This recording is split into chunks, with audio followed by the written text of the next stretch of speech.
The biggest focus with the caravan and camping is that it gives people the opportunity to see those out-of-the-way places where there is not necessarily accommodation readily available. That capacity to get out and do something different, and not stay in a hotel or a pre-made accommodation. Taking your house with you before you start spending too much money on something which you may not really enjoy in the long run. Try, hire before you buy. One of the biggest mistakes that people make is that they push their limits too much. Have experienced this with our training processes where people have bought a fantastic caravan, but prior to that they bought a really nice car that they liked as well, but the car really wasn't suited to that caravan. And if you're very happy with your current vehicle, then you really need to think hard about the caravan or the camper or whatever it is that you're going to buy to attach to it. Like recently you did the caravan and camping show in Perth, and you walk around there and look at some of those and you think this is better than my house.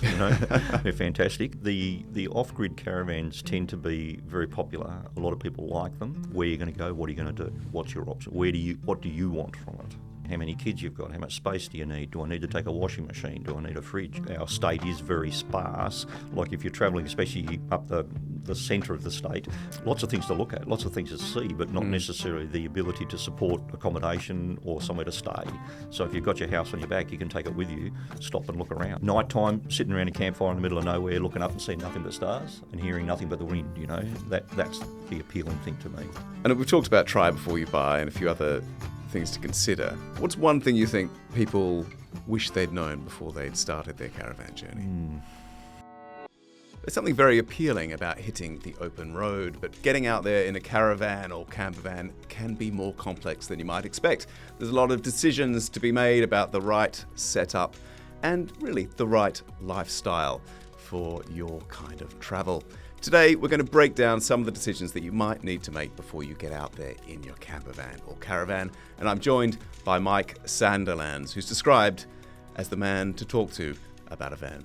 So Mike, thanks for joining us. Welcome. Let's start off with something fairly simple. Obviously, a lot of people find the caravanning life quite appealing. Why is that? What is it about hitting the open road in a caravan that speaks to so many people? I think it's probably that freedom, I suppose, the autonomy to do whatever they want, when they want.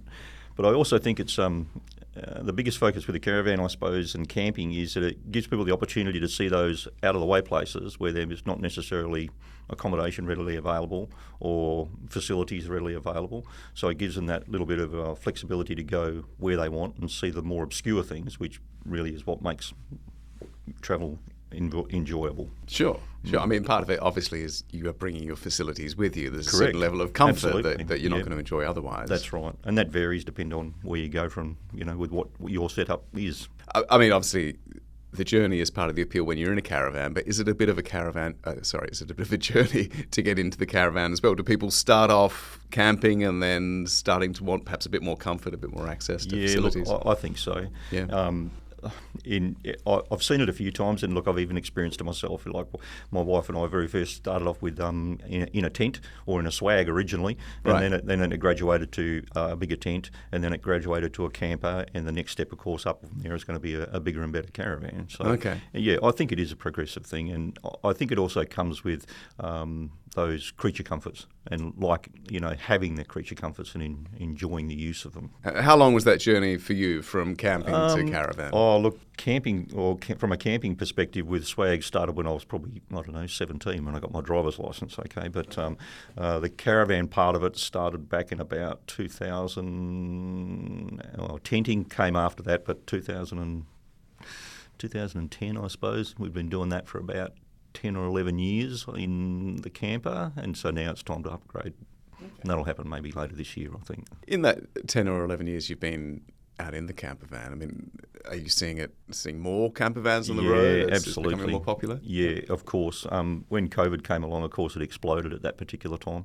The restrictions that they had for travel overseas led to people investing their money into bigger vehicles and bigger caravans, and it really started to become very popular around that time. And I think it's sustained. It's kept on going since then as well.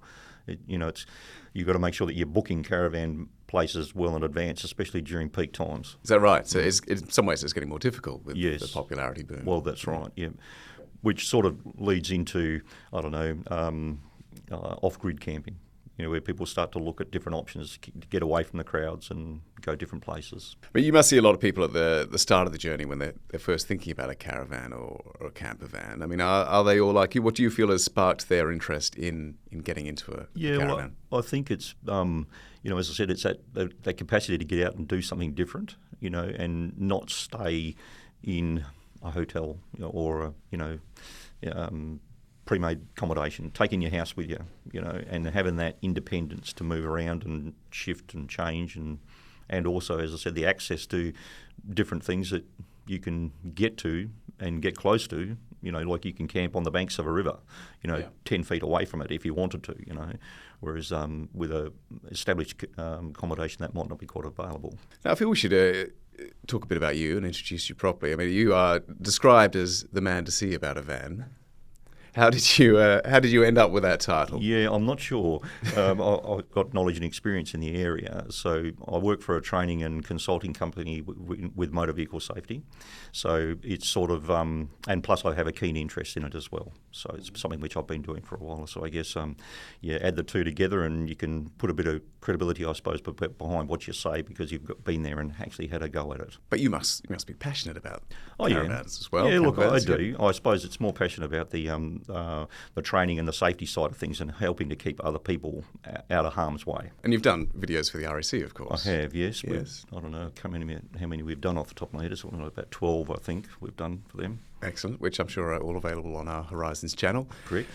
Now, if someone is listening to this or has seen your videos and they're thinking, that sounds like that's something that I could pursue, that's a journey I want to go on, what's the first step? Well, if the chances are they've probably already got the interest and got the focus and they've been bitten by the bug, they want to get out there and do things, but maybe they're not too sure what to get or what is the best setup for them, then my suggestion to them is to hire a caravan, okay, and perhaps hire a couple of different types of caravans or campers or whatever the case may be, just so that way they can get a little bit of exposure to different styles, different levels of comfort, different focus. So, yeah, that would be my recommendation first. So before you start spending too much money on something which you may not really enjoy in the long run, so it's worthwhile just hire before you buy. Okay, all right. Hire before you buy.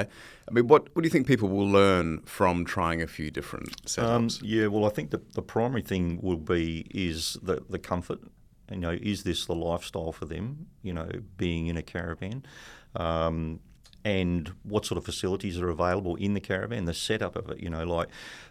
For example, if you've got children, what sort of thing are we going to have for bedding for them? We're going to do bunks for them. We're going to do flatbeds for them. How many kids you've got? How much space do you need? Do I need to take a washing machine? Do I need a fridge? It depends on where you go and how long you go. All of these things influence, but it gives you an opportunity to experience that and see what the best option is for you, I suppose. Have you seen people that have been super keen, super passionate, think, yep, this is the life for me, and then they go on one road trip and go, actually, no. Yeah.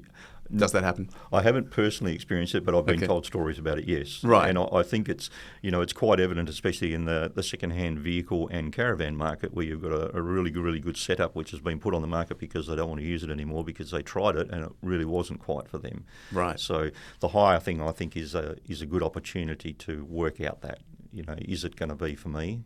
Before you start spending too much on it. So I'm sure most of us have, we've bought this fantastic big tent that we've used once, in the last 2 years. Yep. So the commitment to the idea doesn't always work out after the road test. Yeah, correct. I suppose in terms of specifics, if you do feel this is for you though, and you're testing a van or a particular setup, I mean, what sort of thing? I know you've touched on a few, but what sort of things should you really be paying attention to? Look, I think it's, especially if you've already got a vehicle and you're happy with that vehicle, it's important to work out, is that vehicle well suited to the style of caravan that you want. Have experienced this with our training processes where people have bought a fantastic caravan, but prior to that they'd bought a really nice car that they liked as well, but the car really wasn't suited to that caravan. Right, and in fact it was actually grossly overweight, and perhaps they should have downsized a little bit or bought something which was a little bit more applicable to their vehicle. Okay, all right. It'd be good to come back to that in a moment. But I think in terms of those specific things, do you think I know you talked about comfort Is it comfort or practicality that's going to matter more once you're out on the road, Look, I think it's a little bit of both. Especially if you've got kids, because you've got to have that bit of space. But the comfort thing also comes for people that are getting older, that might have health issues as well. So it's all about having something which is going to be comfortable for them when they're travelling, and it's going to give them a little bit of a sanctuary to sit and relax in. Because things like hot climates and that, you're going to have the if you're susceptible to the heat, then we're going to have air conditioning, and does your caravan have that? Is it going to be suited to it? And the opposite end, of course, is the cold. So, finding that balance and working out what really suits them for their travel needs. When they're thinking about those needs and when they're starting out on this journey, do you feel that people tend to overthink things? Do they overcomplicate it? Do they kind of get paralysed by indecision, or do they underestimate how difficult it's going to be? Yeah, look, some people tend to go right over the top and have every accessory known to man in their caravan, and of course with that comes a bigger price tag. But look, it depends, I suppose, on your experience and understanding of where you're going to go and what you're going to do. And if you've never done it, then sometimes you can be underprepared. And I suppose as you progress through and gain more experience with travelling in the van, you will add and adjust, and upgrade if need be, So I think it really is an experience thing as well. I suppose in terms of that experience, we talked about the fact that some people might quickly sell on their van when they realise this life isn't for them. Yeah. Are there particular personality types, you think, that are more suited to caravanning? Or Yeah, look, I think it appeals just about to every sort of personality type. You get people that are very social, and of course that's one of the reasons why they like going in caravan parks, because they can talk to everybody around them. But on the flip side of that, you'll also get the person that likes to be on their own, and then they look at the opportunity to get a caravan which can get them off the beaten track, away from everybody, right, and they can enjoy that isolation. So it really gives you that flexibility for whatever personality type you are. So even if you have a social day, you can come out of the caravan. Absolutely. Otherwise you can hide away inside your shell. You mentioned vehicles before. Yep. So let's talk a bit about vehicles. I mean, how much do you think your current car dictates what you're able to do? Yeah, look, if you're very happy with your current vehicle, then you really need to think hard about the caravan or the camper or whatever it is that you're going to buy to attach to it. With the camper that I bought, that was a big influencing factor, because my vehicle has only got a towing capacity of about 2.2 tonne. So I had to make sure that whatever I bought was going to be within that capability. So that's a very important thing. If the vehicle that you have with it at the moment is perhaps not your last vehicle you're going to buy, then you can perhaps look at changing it to upgrade to suit the sort of caravan that you want, so it is a strong influencing factor, and it's not a small investment either. So, it is important to understand what the capabilities are so you can match the two. All right. You mentioned before about a car that was, did you say it was too big to tow a caravan, or too heavy? The caravan was too big for the car. The caravan was too big for the car, okay. Yeah, much too big. All right. Is that a fairly common mistake? Look, I'm not too sure about the common mistake that people make, but I think one of the biggest mistakes that people make is that they push their limits too much. If a caravan or a vehicle, let's say the vehicle has a limitation of a 3.5 tonne towing capacity, well, most people see that as an objective, and they go out and try and find the biggest caravan that they can that is just under 3.5 tonne. Whereas to us, we think it's better to stay within those parameters, because it makes things a little bit easier, improves your fuel economy, it enhances safety. Do you think that people, those of us that live in the city, are just a bit used to just being able to jump in the car and assume it's capable of doing whatever we can do, and then as soon as we get out of the city, and perhaps I've had this experience with our EV, you load 4 bikes on the back of it, it's very heavy, and if you try to park it on a grassy slope, it's going to slide down, which just gives you a bit of a shock when you're used to just parking in a driveway. Do people just not think enough about that sort of thing? Look, I think a lot of people think, okay, well, this car is it works for me, so let's just get a caravan and go. And perhaps they don't put enough research into it to match it up to make sure that it is going to do everything that they want them to do. I suppose in terms of the type of car, we have had people on the show that have gone around Australia with a caravan in an EV, so that is certainly possible. But in terms of more traditional vehicles, petrol versus diesel, is there does that factor into the decision about caravanning? Yeah, I think it does. And look, there's pros and cons for both. So, diesel vehicles tend to be a little bit more economical because they develop their power and torque very low in the rev range, so therefore they don't need high revs, which means that they're a little bit more economical. Petrol vehicles on the opposite side of that, though, are cheaper, but they use a bit more fuel, and it really is a balancing act between the two. Do I spend the extra dollars to buy an expensive diesel vehicle, or do I buy one that's going to do the job, which is a bit cheaper, and use the money that I save to buy petrol? Yeah. So it really is a personal thing as to what you want in that regard. But again, there's also pros and cons with the vehicles themselves. Okay, so diesels can have issues with fuel, especially if travelling remotely. Dirty fuel tends to affect diesel engines and injectors and that sort of thing in them quite adversely.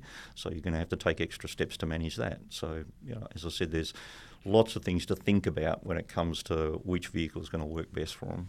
And I guess this is all factoring into the thinking before actually getting the caravan and getting out on the road. You're not just thinking about what caravan you're wanting to think about after you've got to replace your car. So it is a lot to factor in. I mean, that again, coming back to the importance of trying before you actually make this massive, what can be a large financial commitment. Yeah, I agree. The trying part of it, I think, is quite beneficial, because it does give you that insight before you start that outlay. And you can work out what's going to work best for you. Okay. A couple of different opportunities, maybe. Beyond the ability of your car to actually tow this caravan, what are some of the hidden complications or the hidden realities you might have to deal with in terms of maintenance, tyres, Absolutely. Insurance? What are the things people don't factor in? A lot of people, when it comes to towing caravans, the first thing they look for is a four-wheel drive. A larger four-wheel drive vehicle perhaps, or a more capable four-wheel drive vehicle. Now, to me, a four-wheel drive vehicle is for going off-road. You can use it for towing, but if the towing is the primary focus, then perhaps look for a vehicle that is set up more for towing, as I said, more than off-road. Because if you're not going off-road with it, then you're not necessarily getting the benefit from that vehicle. And of course, the associated costs with that are higher. For example, four-wheel drive tyres are very expensive, and so therefore, after you've been travelling for some time, you're going to have to replace them. Well, that's a big hit in the pocket to replace those tyres, whereas perhaps a different vehicle with different tyres is going to save you a bit of money. What car would you recommend to tow a caravan? What sort of car? Look, I think personally, I like the idea of the diesel vehicle to be able to tow a caravan, because it is and has that lower. I don't know, it's a bit like a truck. It develops with power and torque low, so therefore you don't need those revs. It's a bit better for fuel economy. You do need to be careful about the fuel component, but you can get aftermarket fuel filters and stuff like that to fix those problems for you. That's not an issue. But to me, it's because I enjoy going four-wheel driving as well, it would be a four-wheel drive vehicle for me. Okay. But other options would be things like, which are becoming quite popular now, are things like light trucks. Small light trucks. Yeah. They have a very good capacity to be able to tow, but you may not necessarily need to go off-road with them. And you can also turn them into campers and that sort of thing as well. So they are becoming quite a popular option for people, especially that want to tow bigger caravans as well. Okay. So I don't know. As I said, it's trying to suit the caravan and also where you want to go and what you want to do. It's a difficult question to answer. I'm curious. Are we seeing EVs out on the road with these caravans at all, or is it still petrol diesel? I think the majority of them are going to be petrol diesel. I think the EVs are still a little bit of an untested area. Okay, there are, I often see, especially around the metro area, tradies towing their tradie trailers and stuff like that. I suppose, which is quite common and popular, and good idea, because I think the axe with them is that they have access to charging points on a regular basis. I suppose some of the limiting factors is the distance between charging and also the popularity of electric vehicles now, because they're becoming very popular. It's harder to get onto those charging Absolutely. stations. Absolutely. So you've now got to think about, okay, I'm going to have to factor in some extra time for my holiday here because it's going to take extra time for this. And there's no negative to that. I know a couple that did a trip across Australia in an EV, and in conversation with them, they said, the best thing about it is that it made us slow down. It's true. It's true. It made us slow down. And yes. I thought, what a great idea. Yeah, it is nice. And I have the same experience driving our EV. We stop in Bunbury a lot more than I've ever stopped before. And it's nice to have a reason to make a day of it. Yeah, correct. Instead of just being in the car.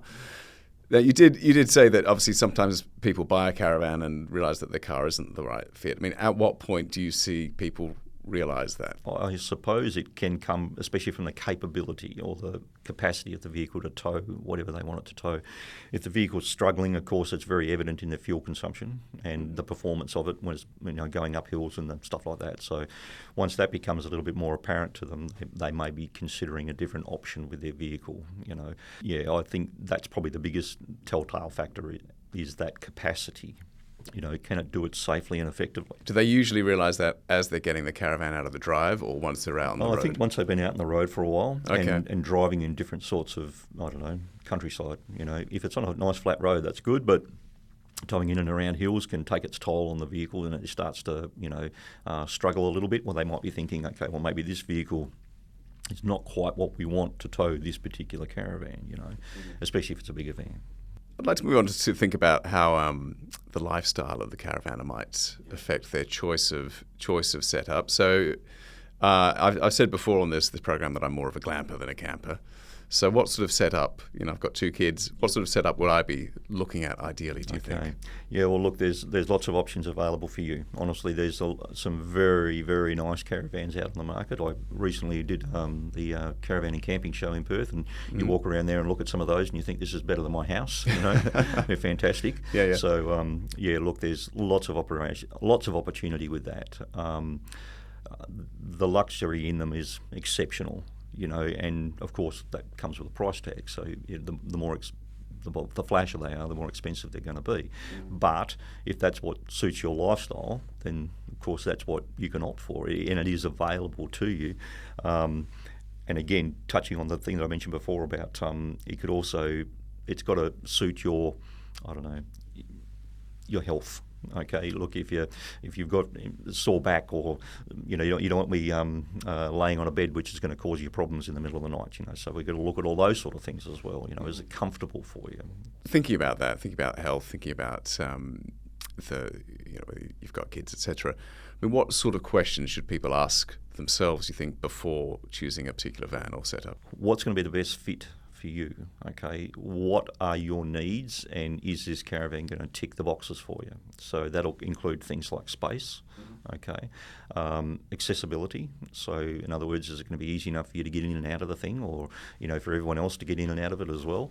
Does it have the right setup for especially if you've got kids? Is there enough room in there for everyone to sit at a table and have a meal? Is there enough space for everyone to get in and out without running into whoever's trying to cook in the kitchen or whatever the case may be? I think it's lots of questions to ask, I think, but you could just look at what's going to be the best fit. Okay. Look at all the things which you need from it, and does it tick the boxes for you? And what about the difference between on-grid and off-grid travel? Is that something people should be thinking about at that stage? Yeah, look, it is. And the off-grid caravans tend to be very popular. A lot of people like them. Of course, they come with a bigger price tag, and I think something which is often misconstrued is that people think that they need an off-grid caravan to drive down an unsealed road, whereas you really don't. You can do that with a normal caravan. It's only when you start getting into rougher terrain that you need that extra elevation underneath them and articulation in your suspension and perhaps the capacity for extra fuel and water and that sort of thing in them, or water in them. So yeah, it is definitely a consideration. It really depends on where you want to go with it and what you want to do with it. But the opportunity to take a caravan to a reasonable location, leave it, and then travel out with your vehicle is also an option as well. So you don't have to take the house with you everywhere you go. You can plop it somewhere where it's going to suit you and travel to and from it. So yeah, look, the on and off grid does make a difference. But I suppose the off-grid part of it gives you that capacity to be a camp remotely, get a little bit more away from the crowds and enjoy a little bit of solidarity, I suppose. You know, where you're going to go, what are you going to do, what's your option, what do you want from it? Do you think people often know that at the start of the caravan journey? Yeah, I think they do, because most people think, oh yeah, I think I will go and get a little bit off-road, or I'd like to do, or no, I'm definitely not. I want to be in the caravan park where I can socialise and hang out with all the people, like-minded people, and go and have a swim in the pool, you know, and that sort of thing. So yeah, I think they've got an insight into it, and once they've done it a couple of times, they'll build that experience knowledge, and then they'll start to maybe branch out if they need to. But as I said, that's what the benefit of the hire before you buy part of it. You know, you can try those things, and you can adjust without it influence your bank balance too much. Do you think that people sometimes overestimate exactly how hardcore they're going to go, how much time they will spend off-grid? I do. Yeah. I see a lot of off-road caravans out there that literally have never seen the dust from the gravel on the side of the road, right, apart from when they pull into the car park, perhaps. But again, it's they look good, they are purpose-built, and I suppose they give you that option. You know, should you one day decide, well, let's go and give that a go, well, you've got the capacity to do it, you know. Right. But I think it's a bit like four-wheel drive vehicles. You know, lots of people like their flash four-wheel drive vehicle, but not all of them go off-road. I would be keen to break down the difference, because I'm not entirely clear. What is the difference between an off-grid caravan? Is it just the elevation, the capacity to take more water, as you said? Yeah, okay. So there's a few things, I guess. The primary thing is the design of the caravan. They're made a lot stronger, so therefore the subframe on them, onto which everything is connected, is a lot stronger, a lot more rigid, and more durable for when it comes for bouncing over rough tracks consistently. To match with that is also the suspension on the caravan itself. So instead of having like leaf spring suspension, it's now got independent suspension, which allows better articulation of the wheels so that they stay on the ground and they can accommodate the bumps and undulation and ruts and that you're going to drive over. Then we look at the functionality, I suppose, for getting away from everybody, which includes battery systems, solar systems to keep those batteries charged, then water, of course. Okay, so having extra water capacity from both clean water and grey water capacity so that you can stay away from dump points and that sort of thing for extended periods. And then I guess the creature comforts part of it as well. You know, if you're in the middle of nowhere, can I connect a generator to this? Can I run my air conditioner off it? You know, all of these things available? And that's what the off-road caravans are primarily geared up for, is to give you that extra capacity to be away from facilities. Okay. Let's pause that for a moment, because I'd like to come back to it. But let's start off with my idea of being reasonably glampy as we're heading out into the wilderness. What sort of budget would I be looking at to start out on the road? Yeah, look, I think that's another very difficult question, because look, I suppose just from a little bit of exposure which I've had to the market, I suppose. A reasonable price you're going to pay for a second-hand caravan is going to be anywhere between about $40,000 to $70,000. Okay, if you're looking at a new caravan, well, they're probably going to start at about, our caravan itself probably going to start at about 50 or 60 and go up from there. There's the sky's the limit with them nowadays, pretty much. For a vehicle to suit that, you're looking at pretty much, for second-hand vehicle again, you're looking at pretty much the same price range. You're looking at probably $50,000 to $70,000, $80,000 for a vehicle, which is going to be reasonable to tow. And again, from a new vehicle capacity, it's going to start at about 70, and again, the sky's the limit after that, depending on what we want and how big it's going to be. Okay, so it's a serious investment. Oh, absolutely. And again, it's worth hiring before making that investment. Yeah. And what's the jump from on-grid to off-grid in terms of cost? Price-wise, yeah, look, I'm not exactly sure. You're probably looking at I don't know, roughly about... maybe a difference of about 20 to 25,000 and upwards, depending on the level of accessories and things that you want in it, and of course the size of the caravan. Okay, so it's not twice the price, for example. No, not twice the price, but it is going to add a little bit more to the pay packet. Do you find that people regret overspending or underspending when it comes to investing? I think the regret would be perhaps underspending, because because I think that person may be restricted by budget, and so they go, okay, well, this is what I can afford. Is it going to tick all my boxes? Perhaps no, but it's all I can afford for now, and perhaps they might progress later if it's viable to them. But yeah, I think the underspending part of it might be more common than the overspend part. Okay. I've never heard anyone that's really upset with having a very flash luxury caravan. Oh, that's right. All right. Okay. So they don't end up complaining that they've bought this fantastic No, I off-grid. don't think so. I think the biggest thing they complain about is perhaps where they're going to put it and how they're going to park it. But right. That's probably the biggest thing. Because I often think it's those little compromises you often make for the sake of budget early on. Is I'll cope with that. I'll deal with that. But then when you're doing that day in, day out, those niggles become serious irritations. Absolutely. And look, that's what I can comment from my perspective. We've got where we had a pop-out camper. Okay. Now after a while that becomes tedious, and you get to a point where you go, no, I've had enough of this. I don't want to do it anymore. And so that's the reason why we got rid of it, because we want to take the next step up to get into something a bit bigger and better. So this is going back to the journey from camping to caravanning. It's just every little irritation spurs on the next jump, doesn't it? And the good thing about it, I suppose, is you get a bit of insight into what works and what doesn't work along the way, which is good. And one of the things that doesn't work, of course, is a shower tent outside or a toilet tent outside when it's freezing cold or when it's pouring with rain. Right. So having that convenience of having all of that inside becomes very attractive. I can imagine. Yeah. I can imagine. So it's one thing that people don't think about a great deal with caravanning is storage. I mean, how important is that on a very important. Level? Yeah, very important.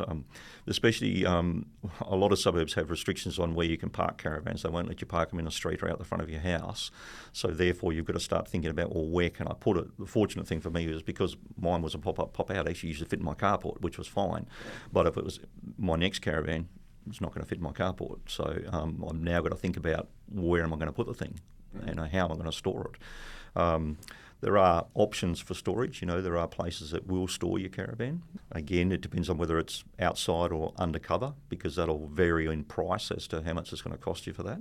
And again, you're looking at, I don't know, probably about $150 to $300 or $400 a month, roughly, for that. So that's another expense to account for, and where you're going to put it.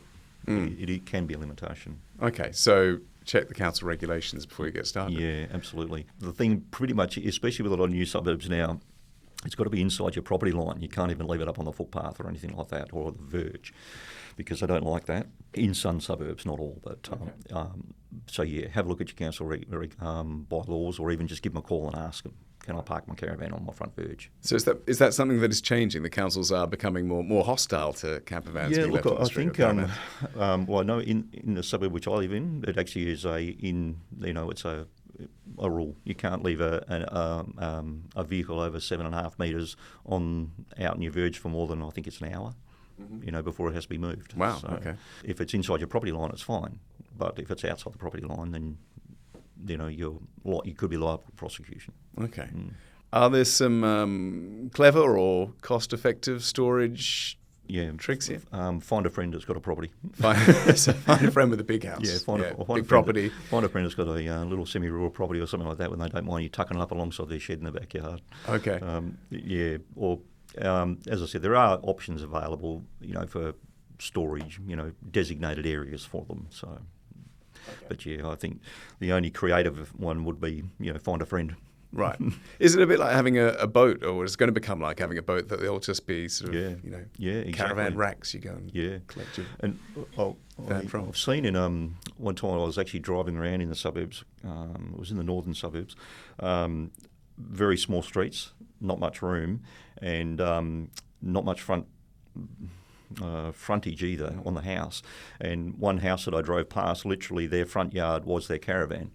Okay. And the only thing which was accessible was the driveway at the front of it, because the entire front yard was filled with their caravan, because they had to put it inside their property line. And to me, that sort of detracts from your house a little bit, doesn't it? Because you've got a great big caravan across the front of it. I would have thought so. Yeah. Yes. Definitely consideration. Although I guess it's also somewhere to keep the kids if you're tired of having them inside the house. Well, I guess so. Yeah.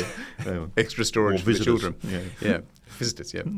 How often do you think you would need to use a caravan to feel that you were getting your money's worth out? Look, I think a couple of decent long trips a year, and maybe a couple of weekenders.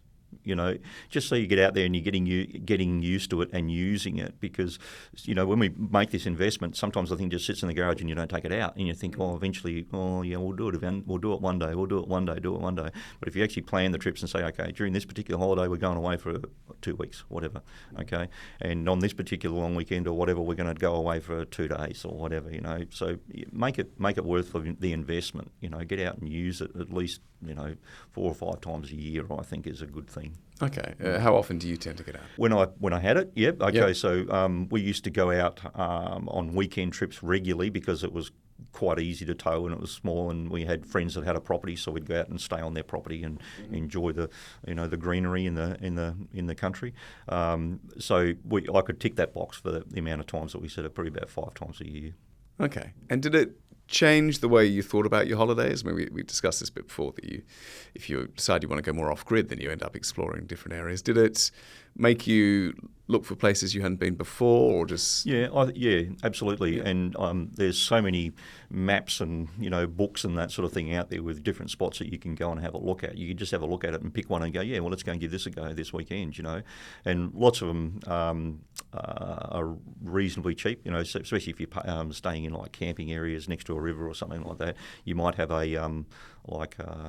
don't know, Parks and Wildlife people or whatever they are might come around and ask you for a fee for staying the night. Well, that's fine. It's a lot cheaper than staying in a hotel or a caravan park. So, as long as you can support yourself if you're off-grid. What was the time you've had a caravan? What was the best moment in that caravan? What's one moment that you remember about caravanning that's just... I think the good thing, like I mentioned with the friend of the property, is waking up in the morning, opening the door, and then it's just open air. Fresh air. You can hear the birds. The sheep are actually walking around in the paddock nearby us as well. But anyway, it was it's just, I suppose it's that openness and at night time, sitting around a campfire in the middle of nowhere, looking up and seeing nothing but stars and hearing nothing but the wind. That's the appealing thing to me. Right. So there's the comfort of sort of being at home, but then just having the most amazing backyard. Yeah, absolutely. Open the front door. Yeah. If someone is considering this, and obviously it's a major financial investment, and it's an investment in lifestyle, I suppose, really. I mean, what would you say to somebody who was sort of sitting on the fence and deciding whether to make the plunge? The first thing is I'd be encouraging them to try before you buy. So with your vehicle, find something which is comparative and suitable for your vehicle and try it. And then if that's not quite working for you, then try something different. So, for example, we might try a camper to begin with and then a bigger caravan after that or whatever. So that way you get a bit of an opportunity to see different setups and how does that suit your needs. Are you happy with it? Does it suit the family? Does it suit the lifestyle? Does it work for you? So try before you buy is probably one of the keenest things. The other thing which I think is remember that the caravan is all about holiday mode. Mm-hmm. Switch off. Yep. It doesn't need to be a rush. Often we see this with people go on, it's a Friday of a long weekend or something like that, and they think that they have to drive the 900 kilometres in one day to get there. Well, as soon as you leave the front door to go away on holidays, my advice is as I said, go into holiday mode. Plan your trip there to be part of the holiday. So value add to it. Look for something along the way that you can stop and enjoy or look at and break it up. So get into that mode of slowing down, because that's the reason why you bought it. It's the journey that matters as I much agree. as the destination. Absolutely, because a lot of people, as I said, they just jump in and just put their foot on the accelerator and don't stop until they get there. Well, along the way, there's probably 10 or 20 things that are worth a look. So look at the route that you're going to take and find something of value, so that way you can value add to your trip. It makes it more enjoyable. It breaks it up too, so you can have a good rest along the way. Yeah. And the other thing is don't stick to all the designated caravan parks and all that sort of thing, because there's so many things in our country, not necessarily just Western Australia, that are out of the way and not necessarily covered in all the brochures. So many very intricate things or interesting things that you can get out and have a look at. So, I do that. Have a bit of a look around at everything, not just the main attractions. Do you think caravanning is something that speaks to West Australians in particular because of the size of our state and yeah. Look, I think it's popular. Yeah, it's very popular.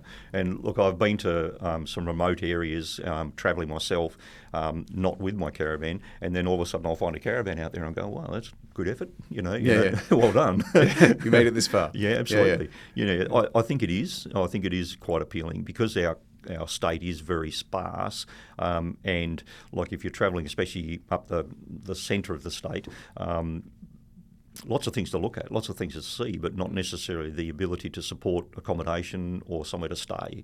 So if you've got your house on your back, you can take it with you, stop and look around, Yeah. And I think it's quite apparent and quite popular in WA, and very popular with eastern staters as well. You see a lot of people from the eastern states over here travelling, looking at our attractions. Okay, right. So they bring their caravans here as well. Absolutely. Yeah. All right, Mike, that's great. Thank you. And finally, and we've talked about try before you buy and a few other things to consider. What's one thing you think people wish they'd known before they'd started their caravan journey? I think probably the primary thing, and look, this is from my perspective, I think the primary thing is how much is it going to cost me? Because that will influence the lifestyle that you're going to have, because if you overspend, it's going to restrict your ability to travel and what you can and can't do. If you underspend, you're not going to quite get those luxuries and that sort of thing that you want. So it's very difficult to work that out. But the budget, I think, is very important to work out what the budget is and then work to it so that you can balance both. You can balance your needs for as far as the caravanning is concerned, but you're also going to balance it from an expense perspective as well, so you're not pushing your limits. Okay. Yeah. Mike, thank you very much. You're welcome. No problem. Thank you for tuning in. If you liked this episode, let us know and share it with a friend. Don't forget to hit subscribe, and we'll catch you in the next episode of RAC's Horizons podcast.